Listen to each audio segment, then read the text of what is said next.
स्वागत है आपका हमारे इस YouTube channel the way point में। आज का हमारा ये वीडियो घटना चक्र सीरीज का नेक्स्ट वीडियो है, जिसमें हम लोग वर्गीकी चैप्टर को देख रहे थे, जिसमें हम लोगों ने 113 तक देख लिया था। तो उसके आगे का हम लोग देखते हैं। तो उसके आगे का है कि निम्नलिखित में से कौन सुमेलित है, सुमेलित करना है। तो पहला है अदरक, अदरक का हो जाएगा राइजोम, ये बिल्कुल सही है। दूसरा है केसर, केसर का है बीज, तो ये गलत है क्योंकि केसर जो है वो बीज से नहीं बल्कि पुष्प की वर्तिका से प्राप्त किया जाता है। नेक्स्ट है तीसरा अफीम, तो अफीम जो है वह अफीम की डूडी से, ये बिल्कुल सही है। और सन, तना, ये भी सही है।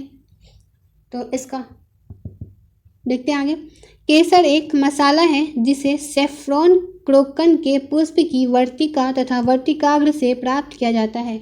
इस पौधे का वानस्पतिक नाम जो है वह क्रोकस सैटाइवस है। क्या है? क्रोकस सैटाइवस। तो केसर का जो वानस्पतिक नाम है वह है क्रोकस सैटाइवस, जो कि इरिडेसी कुल के अंतर्गत आता है। इरिडेसी कुल के अंतर्गत आता है। केसर फूल के स्त्री भाग से प्राप्त किया जाता है, जो बीज बनाने वाला भाग है।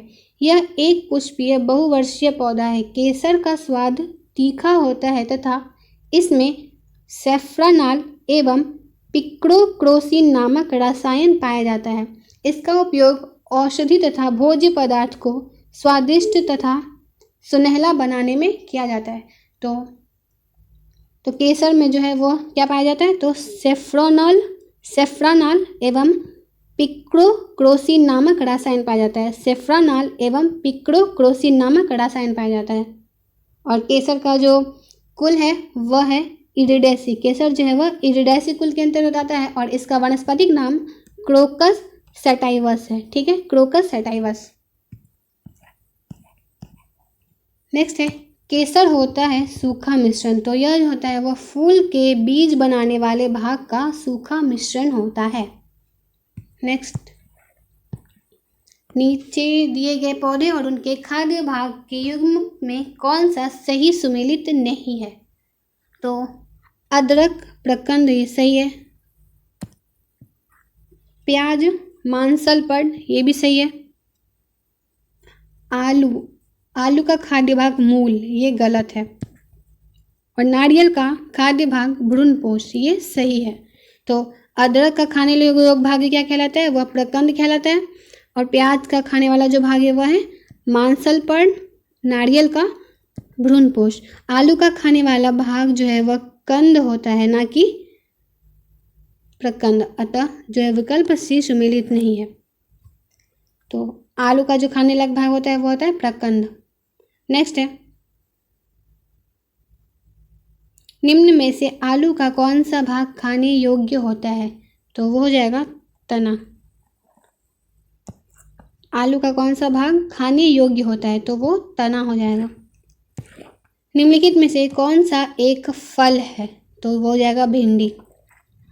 भिंडी का पौधा एक पुष्पीय पादप है जिसका वानस्पतिक नाम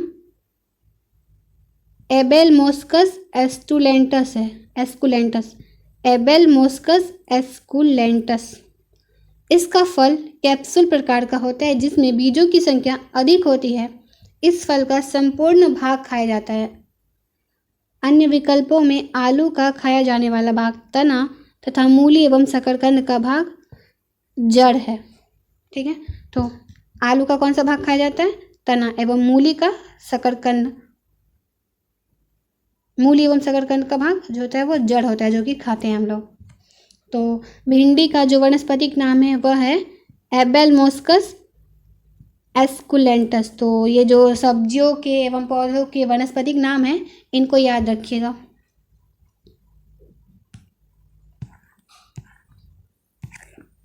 नेक्स्ट है, फलों का वह प्रकार जिसमें लीची को रखा जा सकता है वह कौन सा है?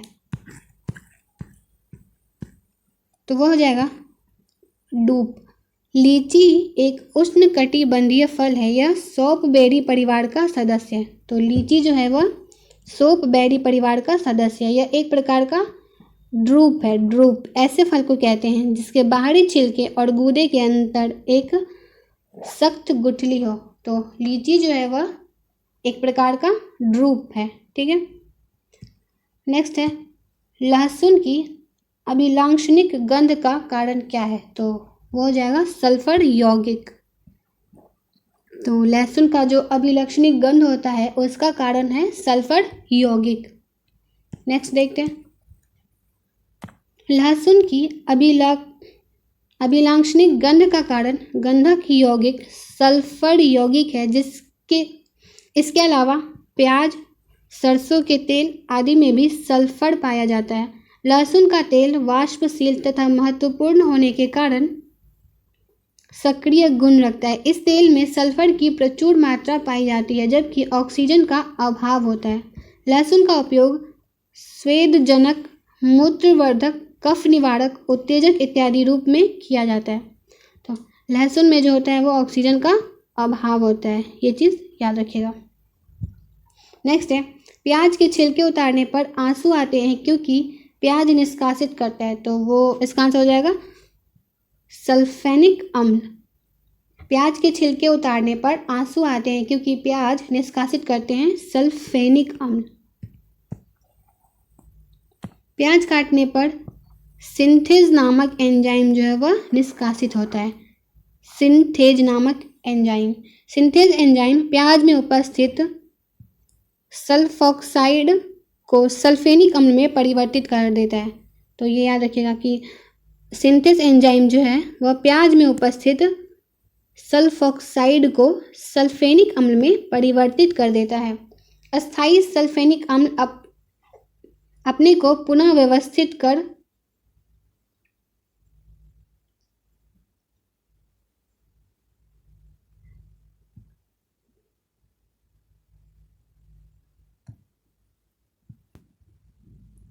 प्याज के छिलके उतारने पर आंसू आते हैं क्योंकि प्याज निष्कासित करते हैं सल्फेनिक अम्ल।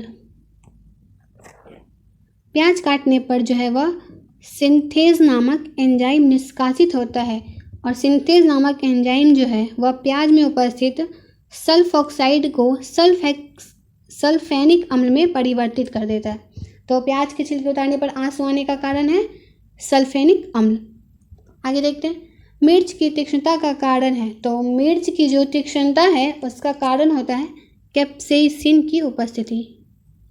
तो मिर्च में क्या उपस्थित होता है? कैप्सेसिन उपस्थित होता है जिसके कारण वह तीखा लगता है।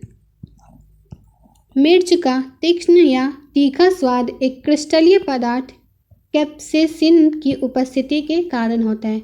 तो इस कैप्सेसिन को CATH27NO3 ये याद रखिएगा। C18H27 और NO3 कैप्सेसिन। लाल मिर्च तीखी होती है क्योंकि उसमें उपस्थित होता है कैप्सेसिन। फलों के मीठे स्वाद का कारण है। तो फलों के जो मीठा स्वाद है उसका कारण होता है फ्रक्टोज। फ्रक्टोज को फल शर्करा भी कहा जाता है। इस प्रकार की शर्करा मुख्यतः फलों में ही पाई जाती है जिसके कारण फलों का स्वाद मीठा होता है। फ्रक्टोज एक मोनोसेकेराइड है। फ्रक्टोज जो है वह एक मोनोसेकेराइड है। ठीक है, नेक्स्ट है निम्नलिखित में से किस समूह के जीवों का डूबने से हुई मृत्यु का पता लगाने में महत्व है? तो ये हो जाएगा डाइटम। एक कोशिकीय डाइटम जीव समूहों का प्रयोग सोलोइंग 350 परीक्षण में डूबने से हुई मृत्यु का पता लगाने में किया जाता है। तो डूबने से हुई मृत्यु का पता लगाने में जो है वो डाइटम जीव का प्रयोग किया जाता है। नेक्स्ट सहतूत का फल है। तो यह क्या है? यह एक सोडोसिस है। सहतूत का फल सोडोसिस कहलाता है। यह एक प्रकार का मिश्रित फल है। अनानास तथा कटहल के फल भी सोडोसिस कहलाते हैं। तो सहतूत का फल एवं कटहल और अनानास के फल जो है यह सोडोसिस कहलाते हैं। ठीक है, नेक्स्ट है निम्न रेशों में से कौन पौधे के तने का उत्पाद नहीं है? तो ये हो जाएगा कपास। कपास जो है वह पौधे के तने का उत्पाद नहीं है। बाकी सन, पटसन तथा जूट के तनों की रेटिंग से सेसा प्राप्त किया जाता है, जबकि कपास को फलों में स्थित बीज के बीजावरण से लगी रेशों से प्राप्त करते हैं, जो कि दो प्रकार के होते हैं, एक बड़ी जिसे लिंट रेशा तथा दूसरी छोटी जिसे फज रेशा कहते हैं। लिंट रेशे व्यापारिक तौर पर अधिक महत्वपूर्ण होते हैं, जबकि फज रेशे कम महत्वपूर्ण होते हैं। ठीक है, तो रेशे दो प्रकार के होते हैं, एक लिंट रेशा और दूसरा फज रेशा। ठीक है, नेक्स्ट देखते हैं, निम्नलिखित में से कौन सा अनाज मानव निर्मित है? तो ये हो जाएगा ट्रिटिकेल।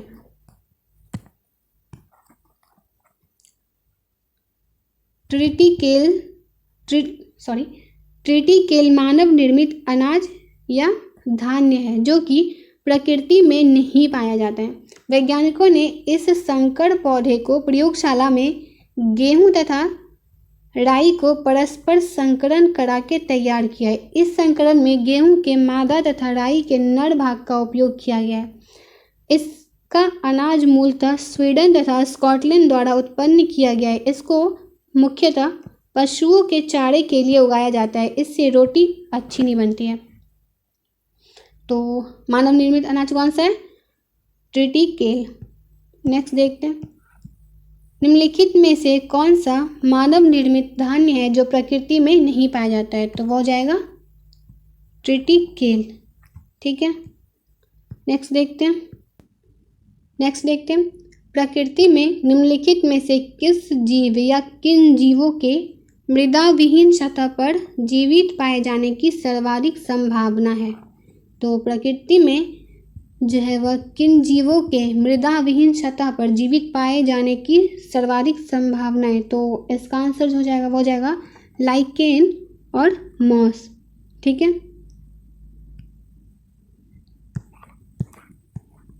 नेक्स्ट देखते हैं, मरुस्थलीय पौधे के जड़ तंत्र काफ़ी लंबे होते हैं। इसका कारण मृदा का उच्च तापमान जड़ विकास को प्रोत्साहित करता है। तो इसका हो जाएगा ए सही है, परंतु आर गलत है, यानी कि मरुस्थलीय पौधे के जड़ जो हैं जड़ तंत्र काफ़ी लंबे होते हैं, ये सही है।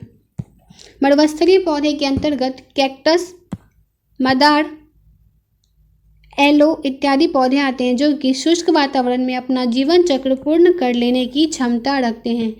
इन पौधों में जड़ तंत्र मृदा से जल की खोज के लिए काफ़ी लंबे हो जाते हैं तथा इनके तने छोटे, रूपांतरित एवं कभी कभी भूमिगत होते हैं। नेक्स्ट है, मरुस्थलीय पौधे की जड़ें लंबी होती हैं क्योंकि जड़ें जो है वह पानी की तलाश में लंबी हो जाती हैं। तो मरुस्थलीय पौधे की जड़ें लंबी होती है क्योंकि यह जड़ें जो है वह पानी की तलाश में लंबी हो जाती हैं। नेक्स्ट है, मरुस्थल में फ्रिएटोफाइट्स मिलते हैं, यानी ऐसे पादप जिनमें जो है वह लंबी मूसला जड़ होती है। तो मरुस्थल में फ्रिएटोफाइट्स मिलते हैं, यानी ऐसे पादप जिनमें लंबी मूसल जड़ होती हैं।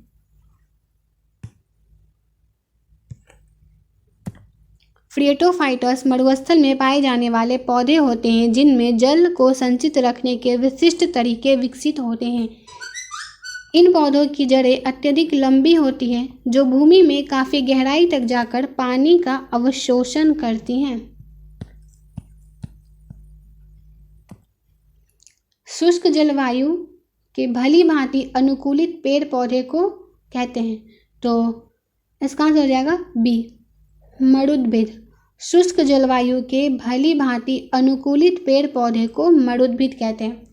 शुष्क वातावरण या मरुभूमि जैसे वातावरण में पाए जाने वाले पेड़ पौधे को मरुद्भिद कहते हैं, यानी कि जीरोफाइट, जो कि अपने शरीर को शुष्क वातावरण के प्रति पूर्णतः अनुकूलित कर लेते हैं। जल के उत्सवेदन को कम करने के लिए इनकी बाह्य त्वचा मोटी उपचर्म की परत से ढकी रहती है तथा पत्तियां कांटों में परिवर्तित हो जाती हैं। इसके अंतर्गत नागफनी, मदार, नेरियम, ब्रायोफिलियम इत्यादि पौधे आते हैं।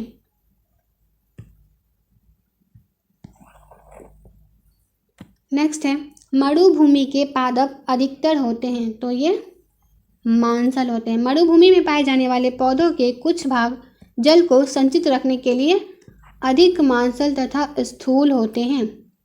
नेक्स्ट है एपिकाइट्स वे पौधे हैं जो अन्य पौधों पर निर्भर हैं यांत्रिक अवलंब के लिए। तो एपीफाइट्स वे पौधे होते हैं जो कि अन्य पौधों पर निर्भर होते हैं यांत्रिक अवलंब के लिए। नेक्स्ट है पौधे जो नमक युक्त मिट्टी में उगते हैं वह क्या कहलाते हैं? तो नमक युक्त मिट्टी में जो पौधे उगते हैं उन्हें हेलोफाइट कहा जाता है। ठीक है। लवण मृदोभिद, हेलोफाइट उन पादप को कहते हैं जो उच्च लवण युक्त जल या मृदा में उगते हैं।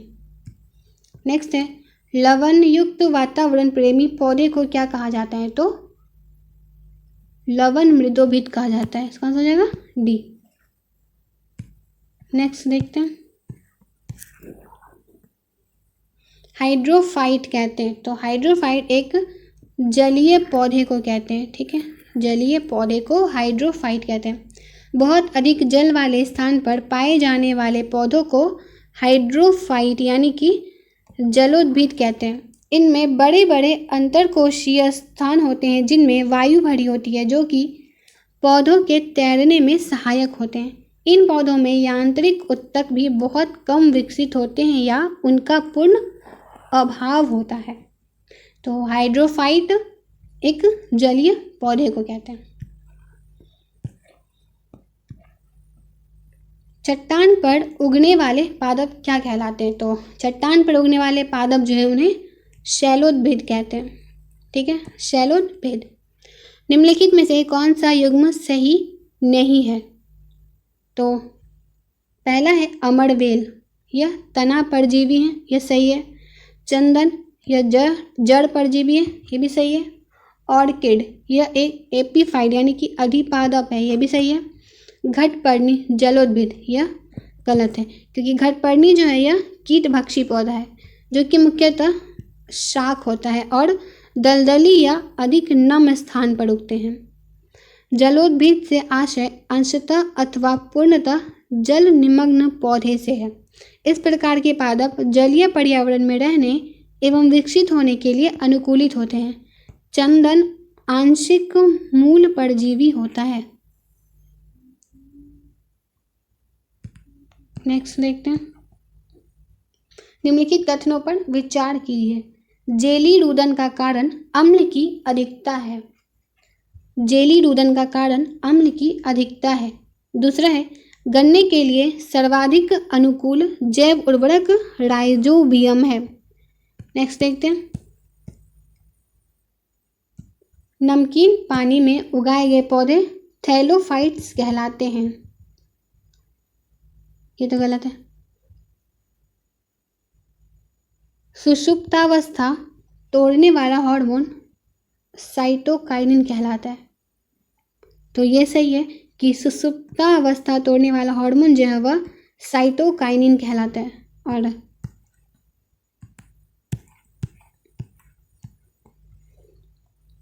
जेली रुदन का कारण अम्ल की अधिकता है, यह भी सही है।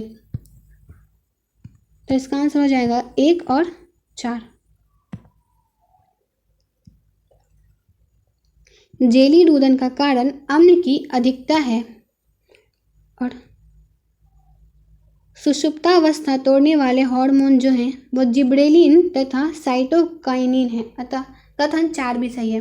गन्ने के लिए सर्वाधिक अनुकूल जैव उर्वरक जो है वह एसिटोबैक्टर है। ठीक है, गन्ने के लिए सर्वाधिक अनुकूल जैव जो है वह है एजिटोबैक्टर और सुषुप्तावस्था तोड़ने वाले हार्मोन को जिब्रेलिन तथा साइटोकाइनिन कहते हैं। और जेली रुदन का कारण अम्ल की अधिकता है।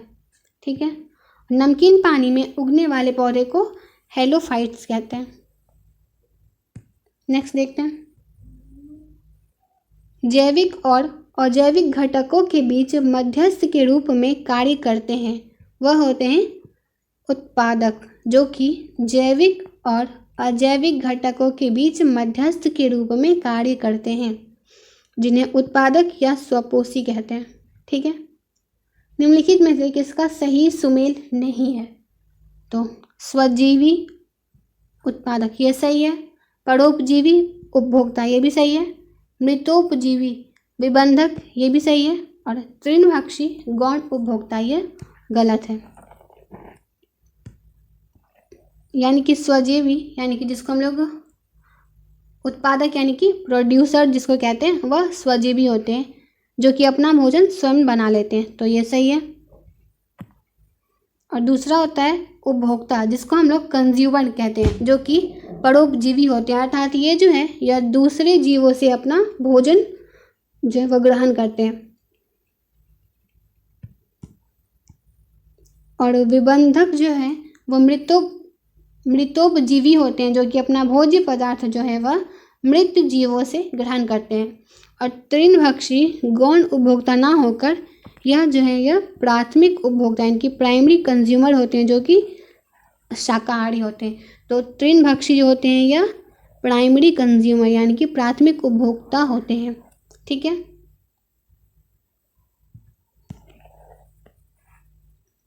नेक्स्ट है प्रथम पोषक स्तर के अंतर्गत आते हैं, तो उसके अंतर्गत जो है यानी कि प्राइमरी कंज्यूमर के अंतर्गत हरित पादप आते हैं। ठीक है, हरित पादप।